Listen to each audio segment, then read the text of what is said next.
Hello everyone, welcome back to Rolling Solo. My name is Adam Smith and I'm very excited today to be beginning a Kickstarter preview taking an in-depth look at the Isofarian Guard from Sky Kingdom Games. This is the first of two parts that will be coming out, so there'll be two separate videos. This video is going to focus on the solo playthrough for this Kickstarter preview using Kickstarter prototype components. In the second video, we are going to take a look at the how to play, a little bit more about the actual flow of the game, but you're going to get that here in the playthrough as well. The other thing I want to make mention of right off the top is that I am being compensated for my time with this video. So without further ado, let's find out how this epic adventure begins. A cold wind bit into Yuri's face as he stared across the killing field. It made his eyes water and then freeze, covering his eyelashes in tiny ice crystals. Perhaps if he closed his eyes, the ice would melt, and he wouldn't have to stare at the bodies. The Falmundians lay piled up in the narrow pass where the Isofarian Guard had ambushed them. A few had managed to survive the initial arrow barrage and attempted to flee, but only provided slightly harder target practice for Yuri's fellow guardsmen. Even with his eyes closed, the images were etched on Yuri's eyelids. The surprise on the soldiers' faces followed quickly by fear and panic. They hadn't stood a chance. Already the wind and snow were working to sweep the carnage under a fresh white blanket. Yuri and a couple of younger guards picked through the dead like Karen crows searching for anything of value. He brushed the snow from a fallen captain, revealing a face that was far too young. Reaching into the dead man's pockets, Yuri was rewarded with a folded piece of parchment bearing the broken wax seal of Falmund. Inside was a hastily scribbled letter in a script Yuri couldn't read. It was most likely marching orders for the deceased squad. It felt odd to be holding the letter that sent its bearer to his doom. If the soldiers had been able to carry out their orders, it would be Yuri lying in the snow alongside his brothers and sisters. He suddenly felt very tired. What was it all for? The senseless fighting, the waste of life. There was no meaning in it. With a sigh, Yuri rose from the corpse and began making his way towards Captain Gregory with the letter. On the way, he passed Pavel and Yana, who were busy rifling through another corpse. They glanced up and noticed the letter, nodding in approval, before returning to their grim task. Captain Gregory was deep in conversation with Vera, Catherine, and Karzin when Yuri approached with the letter. The captain noticed Yuri and broke away from the group. "What have you found, Yuri?" "A letter on their captain, sir. Probably orders, but I can't make it out." Captain Gregory scanned the letter and frowned. "This is odd. It appears this group was not part of the regular army. They were a special detachment calling themselves Stone Hunters. What could their purpose have been?" "I have heard of these stone bearers," said Catherine, stepping forward. "They have bought into their Mad King's delusions about the Stonebound." "Stonebound? You mean the rumors of people with magic powers?" asked Captain Gregory. "Yes," she replied. "This Stonebound supposedly used special stones to give them magic powers. This group of stone hunters must have been tracking some poor soul when they made the mistake of crossing into our lands." "It's all nonsense," interjected Vera. "The Stonebound don't even exist. What kind of fool believes in magic and fairy tales?" "What say you, Karzin?" asked Captain Gregory. "What have you of any insight into this matter?" Karzin looked down at his boots and inhaled slowly before letting it out. He seemed to be weighing his thoughts. A few moments passed before he seemed to reach some decision. He looked up slowly and met the captain's eyes. "It's not nonsense. I have seen the Stonebound with my own eyes." Karzin waited to be interrupted, but everyone was silent, waiting for him to go on. "This was a few months ago. I was on a galley patrolling just off the east coast near neutral waters. We had been out for about a week, and we were just making one last run of the coastline before returning home when 5 Falman ships came out of nowhere. They had been hiding in the cove waiting for us. Before we could react, they had lobbed a ball of burning pitch right at us. Captain, I knew in the moment I was going to die. I could only stare as that ball of fiery death got closer. It was a perfect shot, and then it was gone. I couldn't believe my eyes. We all looked around to see what happened. Someone pointed up at the cliff above us, and there was a lone girl standing there. I didn't get a clear look at her before she..." "What?" coaxed Captain Gregory. "What did you see?" "Well, sir, she jumped. She jumped." "Yes, sir. My heart leapt into my throat. I thought she was going to die, but she didn't. She flew towards the Falman ships like a falling meteor. Halfway down, a brilliant spear appeared in her hand, and she drove it right through the deck of the lead ship."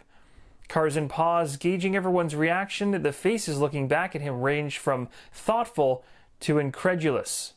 Then Vera began to laugh. It started as a snicker and built up to a full-on belly laugh.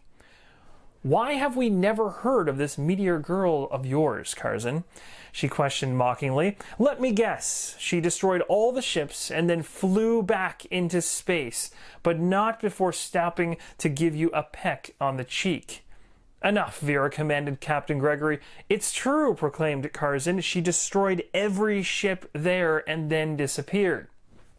Vera doubled over in laughter until nothing but wheezing came out of her. Karzin turned away in disgust. "I know what I saw." "I don't doubt your sincerity, my friend," said Captain Gregory, placing his arm around Karzin's shoulders, "but perhaps you were so scared in the moment that you weren't thinking straight." "Captain," began Karzin. "It's okay, Karzin. We'll speak more of this later. We need to check on Pavel and Yana, then head back to the tower." Captain Gregory headed down into the narrow pass, followed by Yuri, Catherine, and Vera, who was still chuckling and wiping tears from her eyes. Karzin slowly turned and followed behind. When he reached the others, his breath caught. Before him stood Pavel and Yana, each holding a strange stone. Stranger still, they were glowing. Karzin smiled and looked at Vera. She wasn't laughing anymore. Pavel and Yana are glowing. You blink your eyes, but nothing changes. They just stand there, glowing. Stonebound. The words form in your mind. You immediately begin scrambling for other explanations. A trick of the light, a hallucination, anything to explain how 2 people can be standing right in front of you, glowing. Captain? Yana's quiet voice pulls you out of your thoughts. You look up to see she's staring at you. What? Your voice catches. You can't seem to remember how to speak. Captain, it's okay. Everything will be okay. She smiles and places a small stone in your hand. Time ceases to exist. You're surrounded by an immense presence that threatens to overwhelm your senses. Pieces of your life flash before your eyes. Your father teaching you how to string a bow. Fishing for striped fish in the hole in the lake ice. Laying in the loft as mother's stories fill your head with wonder each night. You also see darker things. Stealing a chicken from Brother Fenn's yard. Bloodying Carl's nose in a childhood fight. The terror of your first battle. The face of the first soldier you ever killed. Just a boy, whimpering for his life as you struck again and again, trying to silence him. You look up and see a vast darkness stretching out before you. Tenebrous. It rolls over you like a fog, burying you in shame and regret. Suddenly, a voice calls out to you from beyond the chaos. You turn to the voice, and the darkness is shattered. You breathe in, out, and everything is okay. When you finally open your eyes, your guards are all around you. Pavel, Yana, Catherine, Yuri, Vera, and Karzin. You look at each of them and see that you are all something more now. Stonebound. The word comes to your mind again. In the back of your mind, the voice is still there, speaking to you, guiding you. You sense that it's calling you to a valley. The Valley of Lux. Guards, Your voice is odd in your own ears. I know not what is happening, but I know that nothing will be the same again. Your words seem to break some strange spell, and time resumes.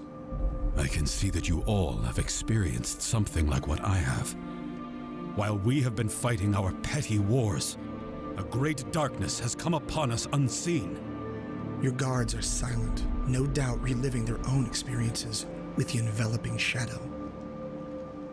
But fear not, for there is a mighty presence who guides us now.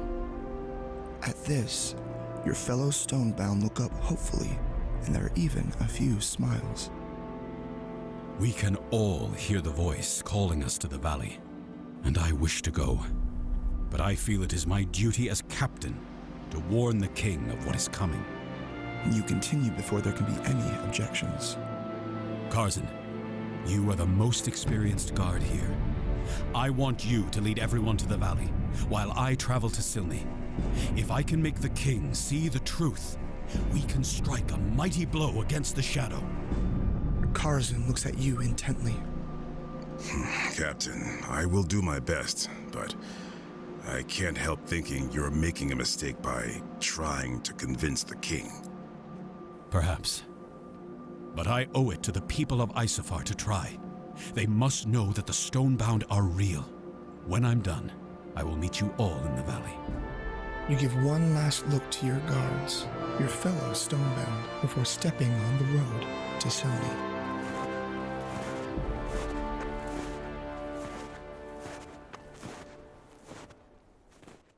The world in which Isofarian Guard is set in is very vast. As you travel throughout the land, you will find white oval nodes along your path, which are considered points of interest. You'll also find cities, towns, and outposts throughout this world. However, our adventure begins with Gregory at the Mountain Pass, as we aim to speak with the king in Silni. Let's quickly talk about Gregory's loadout before he begins his journey so everyone is on the same page. We have the player board here in front of us with a couple items already equipped. In his armor slot, we have the guard's tunic, and in his weapon slot, we have the guard's sword and shield. We have 3 base values to begin the character. We have 3 as a base stat for his attack value, 2 for his defensive value, and 2 for his action point value or AP value. You can see those 2 action points sit right here in the ready or available area and can be exhausted down here when used. We currently have 20 health, and we have the availability to pick up accessories here as well as additional items as we go along. We have a satchel area here used to store enemy loot and additional equipment, and rarity of the items is mentioned using the stars in the top left hand corner. More stars, the rarer it is. The Isofarian Guard uses various weighted chips throughout gameplay, used for statuses, used for attacking and defending. There's all kinds of different usages you'll see as we go through this playthrough. But first, we need to create the character draw bag for Gregory. So we have here in front of us a number of chips, and what I've done essentially is taken a look at the base attack value as well as any bonuses from weapons that I'm currently carrying and grab that number of chips. You'll notice there's a 1 here, there's a 3 here, so there should only be 4 in this pile, but there's an additional one. We'll talk about that right now. This is Gregory's character skill tree, and as Gregory journeys across Isofar and defeats various enemies, he's going to gain something called Lux Essence. And Lux Essence represents a character's experience, and you can trade that in to gain new bonuses and progress your character on the skill tree board, which you're seeing here in front of you. At the very beginning of the adventure, we get to go ahead and unlock the very first one, so that is going to give us a sword chip, which is where that additional sword chip we just talked about came from. So that covers the 5 sword chips that were going to be added into his draw bag. Next, we're going to talk about the 4 defense chips he's going to have added into his bag, and these come from the 2 that he gets from his base stat here, plus 1 as shown on each of these item cards, 1 for the weapon and 1 for the armor. These will also be added into his character bag. Next, let's quickly look at Gregory's ability board and talk quickly about the different cards he has available to him from the start of this adventure. He has 4 cards available: Critical Strike, Guard, Cross Strike, and Take Cover. And then he's got 2 additional slots here. So 6 in total character ability slots are what these are called. At the very bottom, we have the Speaking Stones Ready section right here and the Exhausted section over here. Within the prototype, we currently only have access to a handful of nodes within the game world, as well as the city of Silney. So the nodes we are able to move to include the one that we are currently sitting on, which is right here. We can head up north here. We could head south to here.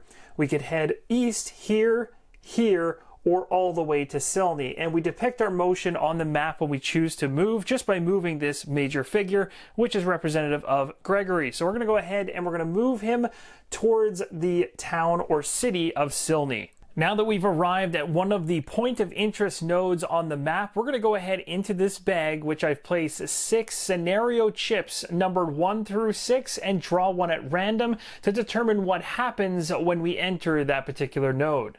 We have found ourselves number 2.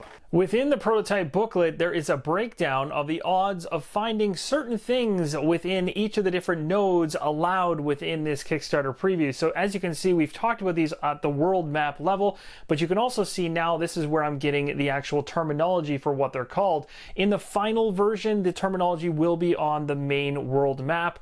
You can see here depicted, we've got all of the 6 different scenario chips, numerical values of what could occur in these different nodes. We're currently here at Mount Sestra, and being there, we are now going to go ahead and pull a timber wolf. So Gregory has found himself a Timberwolf. We're going to have to set that Timberwolf up, and this is where the Timberwolf will land on the enemy dashboard, where the enemy card slot is here. The actual AI deck for the enemy goes here, discard piles here, health is tracked here, and at the very bottom we have the AP available and exhausted, very similar to how the characters work with those white cubes to depict actions that can be taken or spent in order to enhance attacks, defense, and other abilities that this creature might have. So we're going to go ahead and we're going to grab the cards that relate to the Timberwolf and put them in these slots. So Gregory, you now have a Timberwolf to deal with, and this Timberwolf has a basic attack of 2, a defense of 1, 2 action points, and 4 health to begin. So we're going to go ahead and put 2 action points in the available area like so. We'll put the red cube here on the 4 to depict health. The AI deck right here actually is comprised of 8 cards within the prototype. And it's time for the battle to begin. We are on our journey to Silney. We ran into a Timberwolf, and Gregory is ready to stand his ground and try to take this Timberwolf down. The very first thing that happens in the turn order of combat is we're going to be drawing some chips equal to the AP level of our character, and our character always gets to go first before enemies. Gregory has 2 AP, so I'm going to go ahead and pick 2 chips from the bag at random. I got myself a shield and a sword, a nice even balance to start it off. Now we're going to go ahead and spend the chips that we just pulled out of the bag, which is actually the most strategic and interesting part of the combat. Again, though, we're very basic in our level and ability to do things at this stage in the game, but as the game progresses, the bag increases in options, and our abilities also increase with our skill tree. All kinds of things start comboing off each other. There's all kinds of strategy as to what you should do, especially when you don't know what the AI is going to throw at you.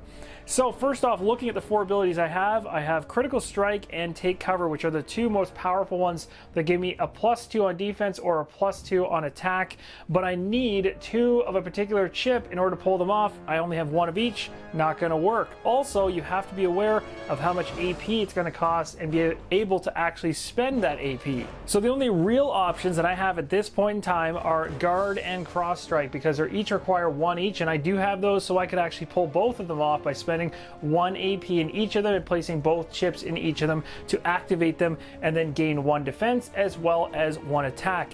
Downside is it's not going to be enough total attack. The 1 extra I get from Cross Strike added to the 3 base I have is 4, and the Timberwolf has 4 health but has 1 defense. So I'm not going to be able to pull off a kill just in this first round, but I come close, meaning we will see the first AI card from the Timberwolf regardless.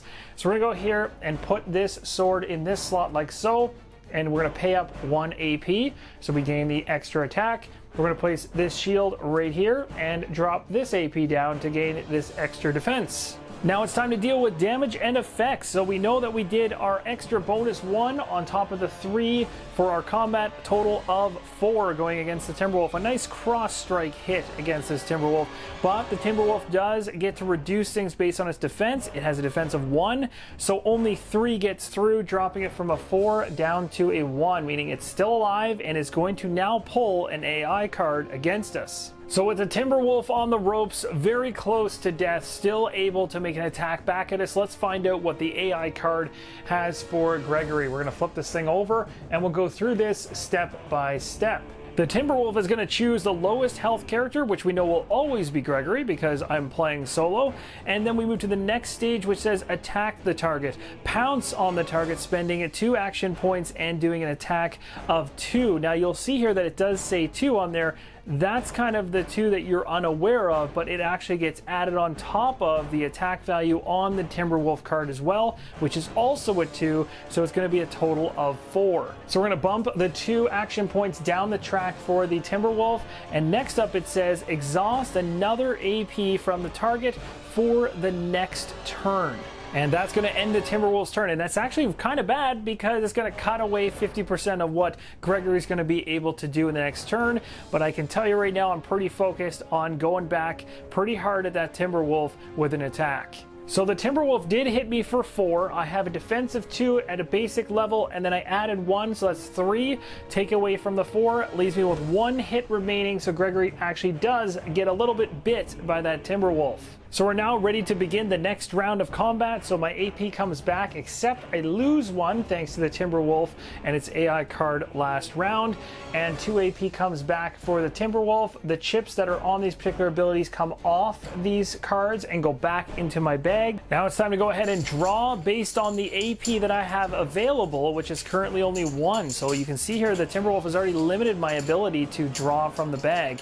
So we're going to go ahead and pull out the next chip, and I got a defense. That's not what I wanted. I wanted an attack. So this Timberwolf is going to be sticking around a little bit longer. So I'm going to go ahead, obviously, here and guard myself because that's all I can do in this case and spend my AP. We're going to flip over the Timberwolves AI card and find out what it's doing to us. Not so sure Gregory's really happy about this particular pull. This one says choose a target, lowest health, so I know it's me. Next up it says attack that target, swipe at him, and you're going to spend 1 AP to gain 2 extra attack on your basic attack, so our total of 4, which we know based on the last round. Got through my defense of 3, which is exactly how much defense I have right now, so 1 will come through.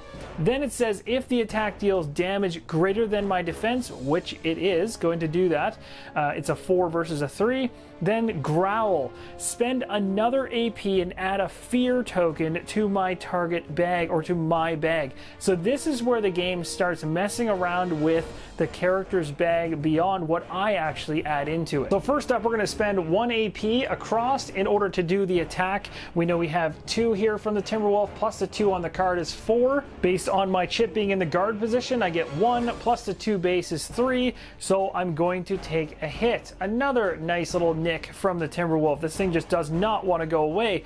And on top of that, the next thing the Timberwolf does, as I talked about, the AP gets spent, and because it's doing attack greater than my defense, it's going to make me a little more terrified of this Timberwolf in the future. So Gregory is going to have 1 fear token going into the bag. You might be wondering, what happens with a fear token? Well, guess what? When you're drawing up at the beginning of a combat round, based on the number of AP available to you, if you hit that particular fear token, you don't draw any more chips. So with 2 AP available, we're going to go ahead and draw 2 chips out of the bag, hoping for good things here. We got ourselves a sword, that's good, and finally a shield, a nice even balance. So I know already exactly what I want to do because I want to use all my AP. I'm going to guard myself and I'm going to attack. These are going to both cost 1 AP each, so I'll slide those down. And that is going to do it. This cross strike from Gregory is going to take the Timberwolf down, as I have a total attack value now of 4 and reduce that by 1 defense, and that's 3 going into the Timberwolf, so that's more than enough to kill it. It doesn't get to actually pull an AI card when it dies at this stage of combat, which is great news. So we do kill the Timberwolf, and now we flip it over to find out what we get for an enemy drop. So this right here signifies a couple different things. In the top right hand corner of this card, you've got 1 Lux Essence we're going to gain. So I'm going to use a chip to represent that. This is going to go into Gregory's backpack, and I'll show that in a second. Below that, you can see now we do another chip pull from the scenario bag, which has 6 chips inside of it. And if we get a 1 to 3, we get the first resource. If we get a 4 to 5, we get the bottom resource. If we get a 6, we find nothing at all. Now we're going to head to the scenario bag and pull 1 chip to determine what loot we have gained. We got ourselves a 4. So Gregory is very proud of what he accomplished out here. He has some cuts and bruises to show for it, but he's able to take down a Timberwolf and actually gain its pelt as well. That is going to sit inside of his backpack or his satchel. And just so you guys are aware, for a particular character, you can only ever have up to a limit of 3 for any one particular enemy drop resource. So in this case, I could hold 3 wolf pelts. And also I've got a chip here to represent the 1 essence or Lux Essence that we acquired from this particular battle. Gregory requires 5 Lux Essence in order to continue moving up the skill tree track to the next space, which would be the Roman numeral 1. And at that particular point, we can actually gain another ability that we can add to our slots of 6. So that's pretty awesome. So we're working our way towards that. We need to get this ticked up to 5. Gregory continues his journey towards the city of Silney and is going to move to the next available node on his path. This particular point of interest is called the Vesna Bridge. It's time to draw a chip from the scenario bag to see what we've encountered at this next point of interest. Number 2. And based on the Isofar node events in the prototype, we are on the Vesna Bridge, as I noted earlier, and we have got the mountain bear to deal with, one of them. That's going to be quite a challenge. As we come along the pass, we find ourselves right in front of a mountain bear. This mountain bear has 8 health, 2 action points, and is going to be drawing from this AI deck against us. It's going to be a little bit more of a fight than the wolf we had earlier. Let's go ahead and see what Gregory gets as the first pull for the 2 chips for his AP points. Let's reach inside our draw bag here and see how Gregory can react to this particular mountain bear he's stumbled upon. He starts off with 1 sword. That's good if we're looking to make an attack. And secondly, he gets another sword. That is going to be really handy if we want to do a critical strike. Well, we're certainly not going to be focusing all that much on defense this time around, although we do have our standard 2 defense, but I'm absolutely going to go ahead and use 2 of these swords on the critical strike spot and use both of my AP. This is going to give me a nice 2 hit on top of the 3 I already have for a total of 5, giving us a nice hit right off the bat. Now again, I really hope the mountain bear doesn't hit back too hard. So we're gonna go ahead and resolve these hits right now. So the mountain bear has 1 defense, so that 1 defense will take away from the 5. So 4 is what gets through, which is good because it's about half its health. But at this point in time, it's ready to react. And what is it gonna do? Well, we'll find out soon enough here. The first thing it's going to do is target me, of course. Then it's going to claw me using 1 AP. So we're going to slide this over, clawing me for 2 on top of its already amount for base attack of 2 is a 4 total, and my defense is 2. So Gregory is going to be taking 2 hits, unfortunately. It also says that the attack continues because it says draw 1 card. So there are going to be cards that are going to come out through the AI deck that will actually continue to hit you. This is really bad for me. So we're going to go ahead and draw the next card here, which is going to continue the pain. So I already know in terms of Gregory, I've got 1 hit I have to handle here. Next up, it says choose the highest AP character. Well, that doesn't matter. Again, it's me. Attack the target, embrace. Oh, so not only I'm getting clawed, but it's also bear hugging me at this point for 2 AP. But this is good news because it doesn't have the AP to pull that off. So will not happen, meaning the attack ends. So I did get very, very lucky there. As we know, we have 2 defense and we were hit for 4 with the claw. So we're gonna drop 2 down on the track to 16 health and we'll begin the next round of combat. Let's see how this next pull turns out for us. We're grabbing 2 out of the bag again. I know there's a fear token in here. I probably spoke it into existence, but no, I got myself a shield. So that's gonna help me with some defense, which I could definitely use against this thing. And there we go, there's the fear. So the good news is I pulled that at the very end because fear, when it comes into play, does 2 things. First off, it's going to stop you from drawing any further chips from the bag, so this is a perfect time to get it on the second one. I am scared and it does clog up the ability for me to do anything productive as well. That's the second thing, I guess. And thirdly, this particular chip, because it's a negative effect, actually is removed from the bag from this point. So it only hits you once. The fear that was put in there originally by the wolf only sticks around 1 time. Once it shows up, any negative effect is removed from the game, completely doesn't go back in the bag. So with my 1 shield token, I'm going to go ahead and place this on the guard spot and spend my 1 AP to boost up my guard ability when I get an attack from this bear.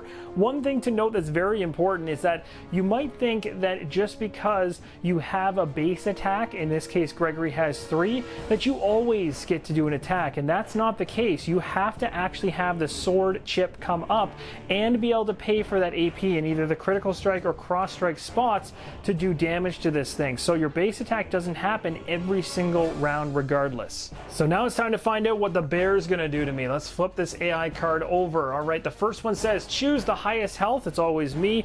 Really, I'm going to stop and ignore that top portion from now on because we know it's always going to be me as a target.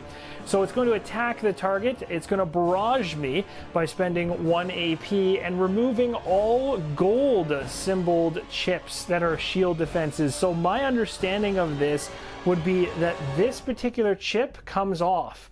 So I actually remove this chip from this area, meaning I've now lost this particular shield ability. And then it says we've gone ahead and removed all of them from the cards below. So that was only the 1 that I had in the first place. And then it's going to impact me afterwards by spending the other AP, and it's going to hit me for 2 more damage on top of the 2 that it already does for a total of 4, plus it's going to draw a card. So this bear certainly doesn't like me, and I only have my base shield to block from the 4, so I'm going to lose another 2 health down to 14, and we're going to be drawing an additional card as it just continues to barrage me. So the next card from the AI deck is going to have this bear barrage me. Wow, look at that. And it's going to be 1 AP to remove all defense again, but it doesn't have any AP to do so. Then it's going to impact me for 1 AP, but it doesn't have the ability to do so. So again, you can see as the game goes on and these particular creatures get more powerful, there could be situations where if they have enough AP, they could really pump out some serious hits against you. So thankfully at this point, being it's a weaker mountain bear, it's still doing quite a bit of damage to me. I'm able to handle all of this drawing of additional cards so far. Come on, Gregory, we want to see some serious hits here. I need some swords. First one of the bag is a defensive token. Okay, that's all right, but I really need a sword now, so hopefully there's one left in here. There we go, we got a sword. So a sword and a shield. Time to spend the chips. So we're gonna go ahead and make sure we're guarded up for an attack here. We'll spend 1 AP, boosting our defense, and 1 attack cross strike for another AP. Now we're going to tally up our total attack, which is 1 bonus on top of the 3 I already have. So that's 4 going at this mountain bear.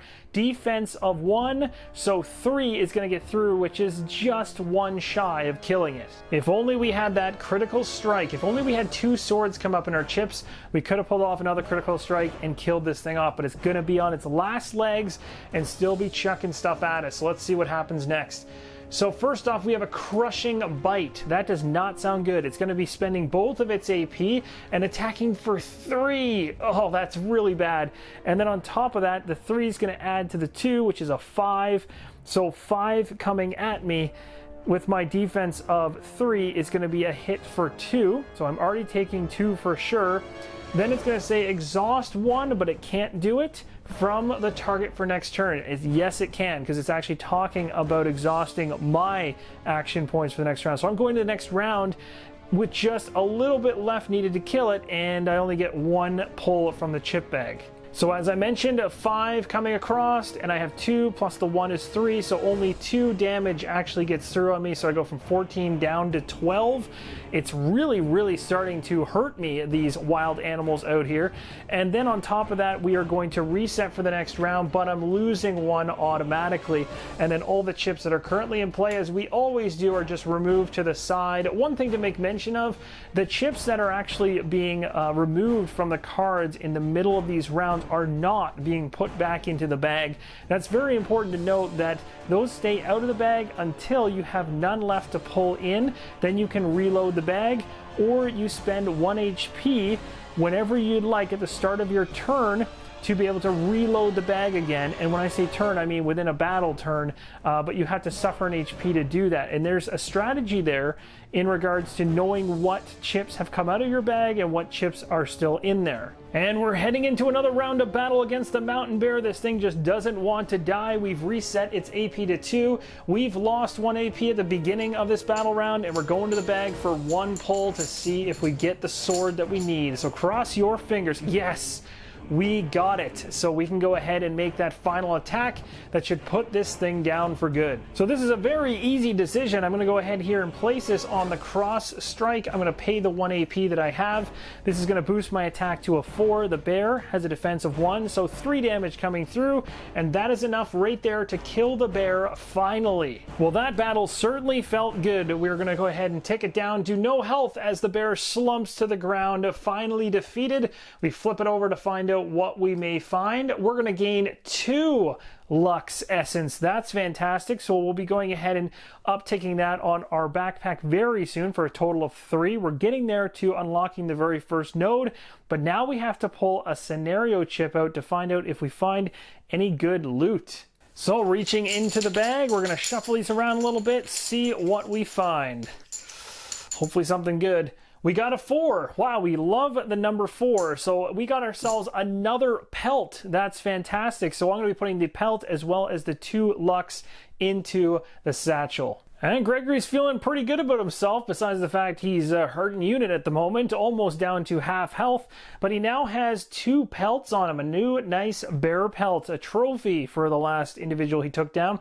And this essence right here is going to tick up from a 1 to a 3. We are 2 away from being able to unlock a new ability that can be added to the 6 slots for combat. And after a long journey and many pelts, Gregory arrives in the city of Silney to a narrative event.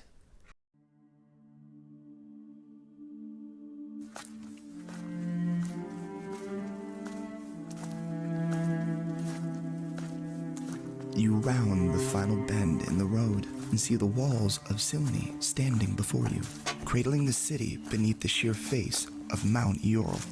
You never cared much for the bustle of city life, preferring the company of a few good soldiers and the peace of the wilderness. Still, it's been a long day, and a soft pillow beneath your head would be most welcome. But first, the king. Who goes there? The familiar face peering down at you from the wall is wearing a lopsided grin. You know exactly who it is, Alec. With you guarding the wall, I'm surprised Fulmund hasn't already taken the city. It's good to have you back, Captain. Open the gates! There was a slight pause before the mountain gate cracks open and then swings in with the great groaning of timbers. When you step through the gate, Alec is there to meet you. Where to, Captain? The barracks or the Raven's Beak? Neither, I'm afraid. I must speak to the king immediately. The smile drops from Alec's face. So you came upon trouble on your patrol then? Yes, trouble and something else. You suddenly feel self-conscious about being stonebound. You determine not to say anything until the king is notified. I see. Keep your secrets then. Let's get you to the king.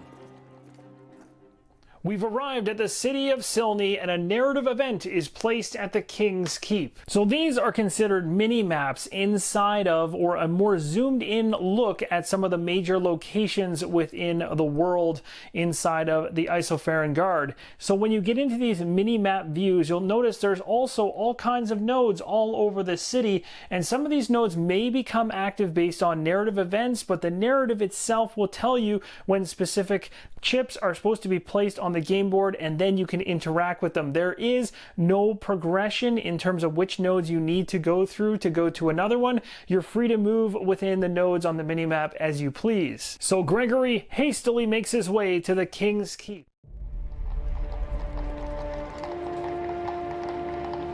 After passing through the chaotic city streets, you see Castle Strigg rising above the city walls.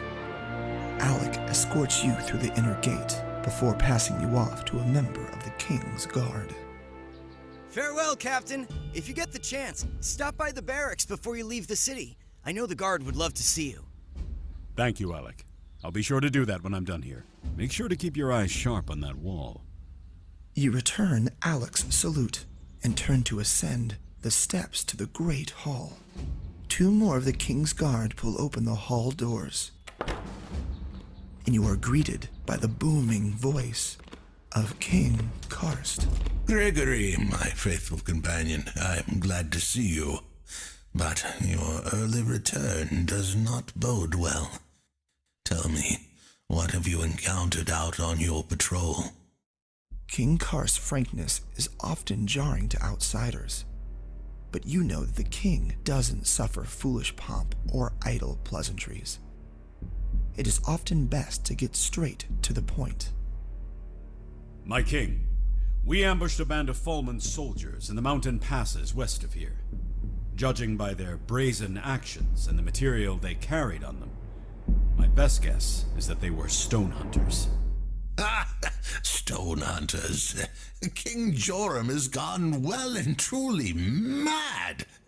He now sends good soldiers to their death on a fool's fancy.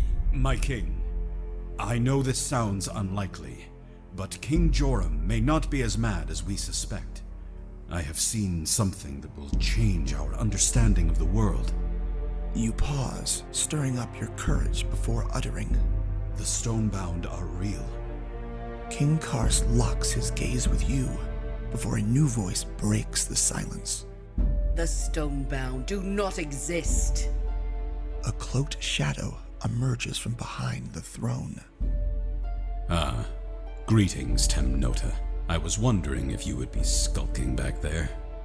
Such disrespect is unbecoming in one of your stature.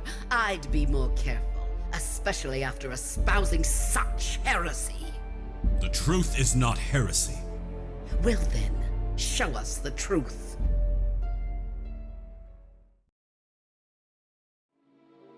You hold your sword aloft and emits a faint glow. It seems to gather in the shadows from the room and absorbs them into the sword. As the shadows disappear, the sword grows brighter. Simple tricks for fools. Sneers Timnota, but you can see that she is visibly shaken.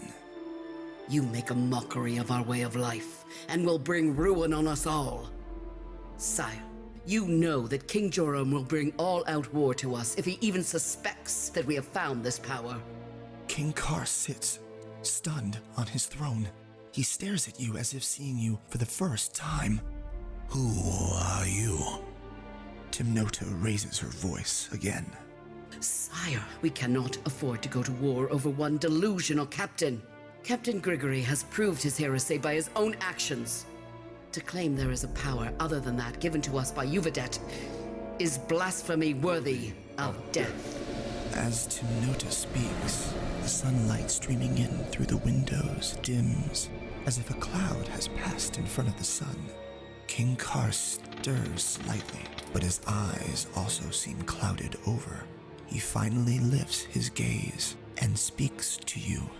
You must leave these lands. Sire, this isn't you. Timnota has poisoned your mind. That's enough from you. Guards, you heard the king.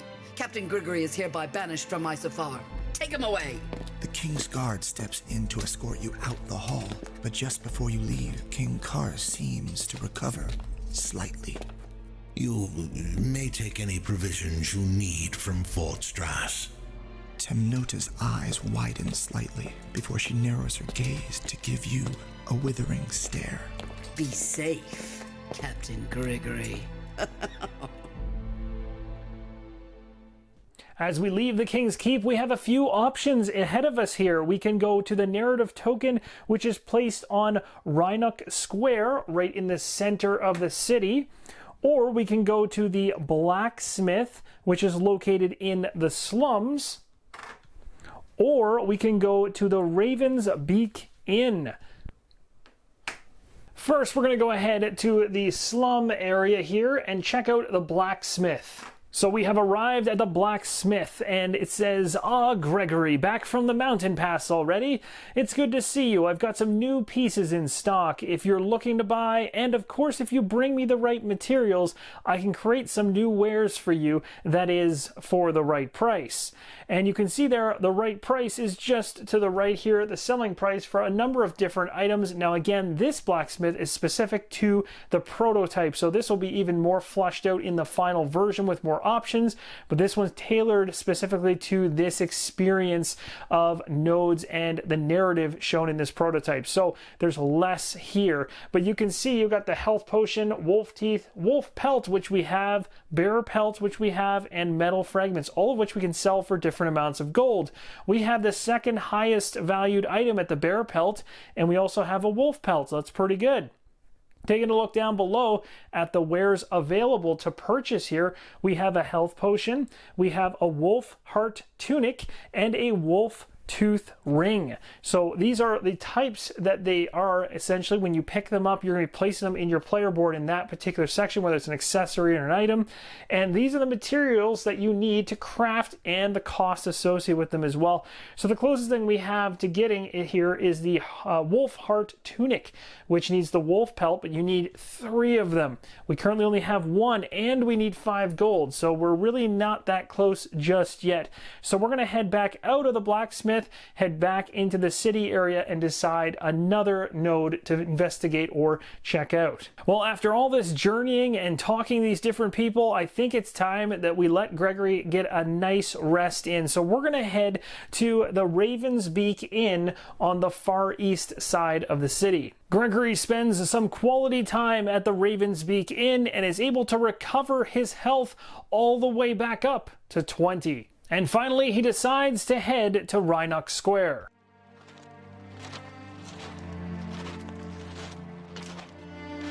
You pass through the streets of Silny in a daze. There is no doubt that Timnota and the Circle of Seers have been thoroughly corrupted by Tenebris.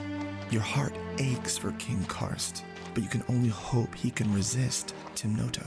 Perhaps you can rally support from the guard at Fort Strauss. Maybe there are some there who would listen to their old captain, even if he did claim to be stonebound. Lost in your thoughts, you realize you've wandered into Rhinoc Square. the bustling city center of Silny. The crowd is thick and noisy as merchants call out to potential customers, and people weave around the heavy carts, rumbling along routes between warehouse and stall. Out of the corner of your eye, you happen to catch a glint of steel. You instinctively raise your arm to block the blade, but the attacker scores a small hit on your arm. Timnotus certainly didn't waste any time. A Circle Seer's assassin has showed their face, and we need to take this individual down. So let's go ahead and take a closer look at the card as well as the setup for this particular assassin. The Circle Seer's assassin hits for 3. It has 2 defense, 2 action points as set up right here, and 15 health. This is going to be quite the battle. Time to dive into the bag and find out what the first 2 chips are going to be that Gregory can use against this assassin. The first one is a sword. That's a good start. And the second is a shield, a nice balanced attack to start. So I'm going to go ahead and place this sword right here on cross strike, again spending 1 AP to do so, and the shield here for 1 AP to guard. So I'm hitting the assassin for 4, and it's blocking 2 of them and taking 2 damage, bringing it down to 13. Let's find out how the assassin fares against me. So the assassin is going to attack me using a disrupting dagger, 1 AP, to get 1 attack on top of the 3 it already has as a base attack for a total of 4. And that's going to occur against the defense I have, which is currently set at 3. So I take 1 damage, dropping me from 19 down to 18. Next it says, player removes 2 shield tokens or chips from the target's bag. So that is me. I'm going to be removing 2 shields from my bag, thus reducing the chance of me being able to block future attacks. Then it says swiftness, gain 1 AP. So this particular character would actually gain an AP back. We're all set for the next round of battle. You can see I've taken myself down to 18 health. I've got my 2 AP ready. The Seer Assassin is ready to go, and I'm hoping I can make another nice hit here. Now again, I've removed some defense from my bag too, based on the last AI card that popped up. So the chances of pulling lots of swords are pretty high because there's technically only 1 shield in the bag. And this again becomes part of the strategy. If I really wanted to shield myself in a situation where I had low health, which I don't currently have right now, but I know I needed lots of shields, I could take an HP hit at the start of my turn to put all of those chips back in the bag. So that's kind of where you have to weigh your strategy choices, and of course anything else you have abilities wise. So we are pulling out a sword from the bag. That's good. If we get lucky, we might get a critical strike here if we can get 2 of them. Probably should. I shouldn't even... Oh my goodness, we pulled the only shield in the bag. So I guess we're guaranteed critical strike on the next turn. So I'll go ahead here and put that like that. And this like this. We'll pay our 2 AP. And I shouldn't have really said we would have gotten lucky if we had got 2 swords, because the chances of that were really, really high. But we got a shield and a sword. It's a nice balanced attack. And we're going to go at this thing with a total of 4 attack. It's going to block 2 and then take 2. So it's going to drop it from 13 down to 11. We'll flip over the AI card and see what Gregory has to deal with this round. Well, this one looks fun. It looks like we're going to be putting some poison into my bag. That's going to be a token like this, a negative effect that goes in my bag, and when I pull it out, I lose an HP. Essentially, the poison just hits me at that point in time. And you can see the next thing says to attack a target using dash. So 2 AP spent to gain 1 plus the 3 on the card. So it's a total of 4 attack coming at me. I currently have 3 defense, so I'm going to take another hit down to 17. So it was good, I guess I had that extra defense when I did. Then it says player removes 2 random tokens from the target's bag. That is also really bad. Now I was really hoping I'd be able to keep my sword so I could do a critical strike later, but this could gum it up. Plus at the same time, I technically could pull the poison and get hit right away, which would be kind of funny. So here we go. That's probably part of his plan anyway. So I got 1 sword, that's going to be removed from the bag. And we got another sword. So 2 swords are out of the bag now. So we know the only things left in there should be a sword and a potion, or poison I should say, not a potion. So that's not really going to bode so well for me on the next turn. Now the only saving grace that I have here is this thing has opportunistic, which basically has this character spending an AP to draw an additional card, but it doesn't have an AP to spend, thank goodness, so another card will not be coming out during this round. So it's time to go to the bag and pull out the last 2 tokens. We know exactly what these are going to be. So there is the poison. That's going to knock me down from 17 to 16. This gets discarded. It doesn't go back into my bag. And then we're going to pull the next one, which is a sword. So we know exactly what we're doing with that. We'll place it right over here for cross strike, spend 1 AP. That allows us to do an attack of 4 against a defense of 2. So that's another 2 hits against the assassin from 11 down to 9. And we'll pull over another AI card and see what pain and suffering is coming our way here. Ooh, this one looks bad. All right, here we go. So Viper's Strike. Wow, so that's 2 AP, and it's a 2 attack this time on top of the 3, so it's 5 coming at me. I only have a defense of 2, so I'm taking 3 hits. That's dropping me from 16 down to 13. That was a pretty solid one. It says if the attack deals damage greater than my shields, yes it does, add a potion token to the target's bag. This is really unfortunate because my bag is currently empty, so it's a guaranteed pull on the next turn. That's unfortunate once again. Then underneath of that, it says tonic. Spend an AP to heal 1 and draw a card. So if it actually happened to have some AP to spend, it would have done that. Thank goodness it doesn't.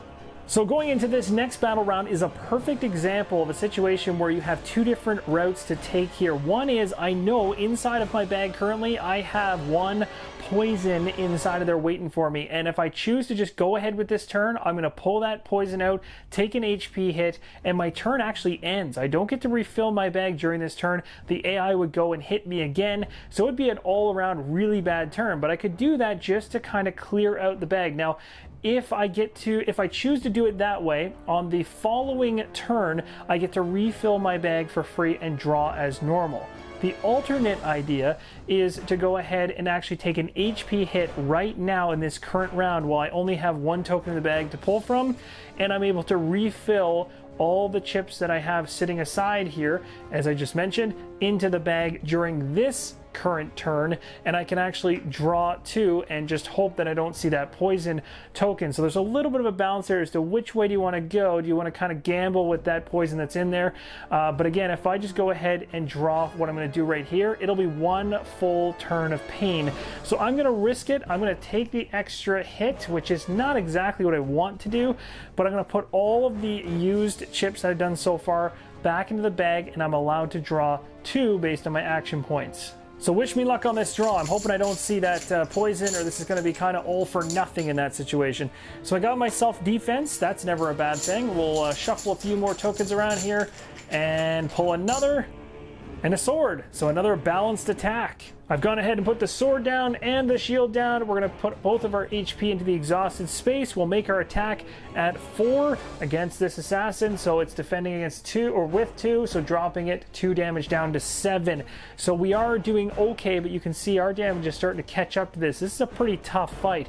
So we're going to go back to the AI cards of the assassin and see what happens next. Oh no, look at this. We got another one that states we need to put another poison into the bag. So I'm going to go ahead, grab a token for poison. We're going to throw this inside the bag. Next it says he's doing a dash attack, so he's going to use both of his AP points in order to do a 4 attack against us. Our defense is currently 3, so I only take 1 hit, thankfully. Not that bad. Then it says the player removes 2 random tokens from the bag. This is where things could be bad because, well, I've got a lot of potion, or I should keep saying potion, but poison inside this bag. Now with 2 of them, it would be kind of painful if I pulled both of them right now. So let's see what happens. Okay, a sword is being removed. Let's see what the next one's up being. And another sword. Oh, that's brutal. Okay, so that's definitely not what we wanted to see. And then down below it says opportunistic, another AP to draw a card. Now, you might be seeing those a lot, and just to speak to those, later in the game will allow for more AP for these characters so that these characters can actually level up essentially, or start having access to more powerful abilities in the future, making them even stronger if you happen to run them again, as at the same time your character is leveling in the game. So that's why some of these things at the bottom don't always happen, and there's not always AP to do it because they scale. All right, going to the bag again. Let's see, new battle round, everything's reset. We're hoping for good things here. Come on, give me some swords, even though I ditched half the swords already. Oh, look at that, I got one. Oh man, the chance of me pulling a potion or a poison right now is not, oh, I spoke it into existence. There it is. So that is a hit, down to 10. This is discarded, doesn't come back into my bag anymore, unless of course this assassin happens to keep throwing it in there. I'm going to take this one sword, put it on the cross strike, pay the 1 AP, and that is going to allow me to do a total damage of 4. As we know, defense of 2, drops it by 2. It's at 5 now. Whew, this is getting really close, and we're going to pull another AI card here. Ooh, this is a short one. That could be good, could be bad. It says attack target, ending blow. That sounds really bad, but it's a 3 AP, and it doesn't have 3 AP, so I got actual break here. That's one that would be huge if this was a leveled up character, but or not leveled up, but one that had the extra AP. Thankfully it doesn't, so I'm good there, and actually that's where it ends. Simple as that. All right, new round. Let's see what happens here. I know there's one poison in the bag, and that's usually when I pull it out is when I talk about it. So let's see how it goes. Ooh, got lucky there. A shield. And the next one is, there it is, the poison. Ouch. So that's going to drop me from 10 down to 9. That is discarded. I know what I'm doing with that shield. It's going to go in the guard position. We'll drop this down like so. There's no attack happening on my end, but on the assassin's end there likely is. Let's flip this card over. Oof, this one looks pretty intense. Let's go ahead, zoom in on it, and take a look. So the first thing it says is Viper Strike. So 2 AP spent for 2 and 3. That's a 5 hit against me. I have 3 defense, so 2 gets off on my guy, so I'm down to 7 health. Okay, I'm glad I got that shield when I did. If the attack deals damage greater than my shields, which it did, add a poison back into the bag. Man, this guy just loves it. So every single one of his hits essentially are poison. I'm assuming he's like hitting me with darts or something. And then it says tonic. If he has 1 AP, he could heal. He's not going to do that and draw a card. So that is going to end this round. All right, Gregory, we really need a critical attack here. That would be huge. Just something to put some big time damage on this person. So there's one sword. Come on, make it happen, make it happen. Almost a regular attack, but still better than nothing and very balanced. The shield's in place, the sword is in place, and we're gonna go ahead and spend our AP for both. Making an attack at 4, defense 2, drops it by 2 from 5 to 3. We got this assassin on the ropes, at least I hope so anyway. And now we're gonna go ahead and see if we can handle the attack coming at us. This next one here says Disrupting Dagger. So 1 AP to make an attack of 4 against me, minus my 3 defense is only 1 hit. So thankfully I'm still alive. Then it says to go ahead and remove 2 shields from my bag, making me a lot weaker. Now I only have 1 in the bag, so the 1 is going to come out. Then it says to it's going to say swiftness, so essentially gain 1 AP back. But this doesn't do anything for him during this potential setup. It just gains his AP back, and that's it. We have survived another round. We'll reset everything and begin the next one. So currently inside my draw bag, I have 1 poison chip left. So I might as well just go ahead and refill my bag so I don't have just this turn happening where I take a poison hit, end my turn, and then the AI of the assassin gets to hit me as well. It's just too much damage and very risky. So I'd rather be able to do something in terms of defense. So I'm going to take the HP hit to take all of my chips and drop them back in the bag, giving me a chance to hopefully avoid that poison.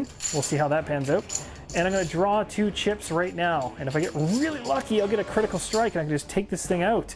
So I got 1 defense, and I got myself a sword. So another even attack here. Chips are in the appropriate spots. I'm dropping the AP. I'm making an attack for 4. It's going to hit him for 2, putting him right on the edge of defeat, but not close enough. We're going to pull this AI card here, and oh, look at this. So this one says, Acidic Blade. You're going to spend 1 AP to make an attack of 4 against my defensive 3, so I drop down to 4. I'm getting really close to death. Oh no, it says add 2 poison markers or chips into my bag, so I'll be doing that, and then the turn ends. Okay, so the only thing I need in order to win here is just a single sword. That's all I'm looking for. Crossing my fingers I can pull this off. So here we go. Give me a sword. That is a poison. That is not helpful. That's dropping me down to a 3. Now I'm a little terrified here. Going to the bag, hoping for good things. There we go. We got ourselves this sword that we wanted to see. This is going to allow us to do the attack we want to do for 1 AP, which gives us a 4 attack, minus the 2 defense, and this assassin has been killed. We have gained the Goat Skull Mask, and it says here, mulligan 1 per round.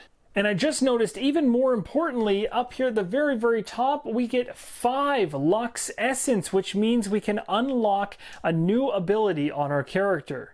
Now this is really exciting because we gained ourselves the Goat Skull Mask, and it does allow us to mulligan 1 pull every single turn, which is awesome. And this will sit just like this because the back matches like so. So that's a fantastic one to get, giving us more chance of getting what we want during combat. And we know we're going to go up 5, so we'll have a total of 8, which means we can unlock a new ability for our character. So we're going to spend that 5 immediately to go ahead and move this up to a Roman numeral of 1, which is actually going to unlock this new card ability called Cross Slash. And you can see here it's got a gem inside as well as an extra 1 on attack.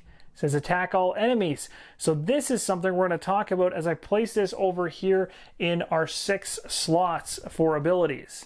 Every character in the game has 4 Roman numerals going from 1 to 4 on their character skill tree.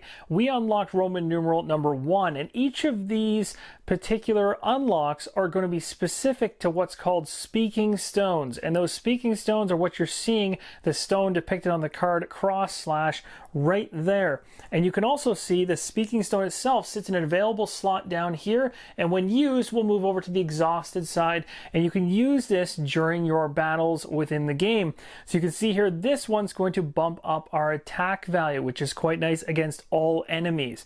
So the further up the skill tree we go, the more of these speaking stones we unlock.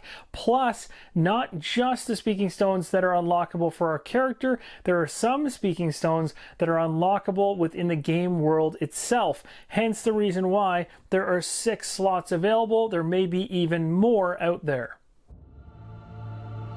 As the assassin slumps to the ground, a small panic erupts in the crowd around you. Before things get too out of hand, you slip into an alleyway and get lost in the main side streets of Silney. Before long, you reach the King's Gate. It seems that luck is with you, and the gate is still open. Word of the killing has not yet spread to the wall. You blend into the crowd and walk out of Silney, alive but shaken. The next narrative event sees us heading to Fort Straws.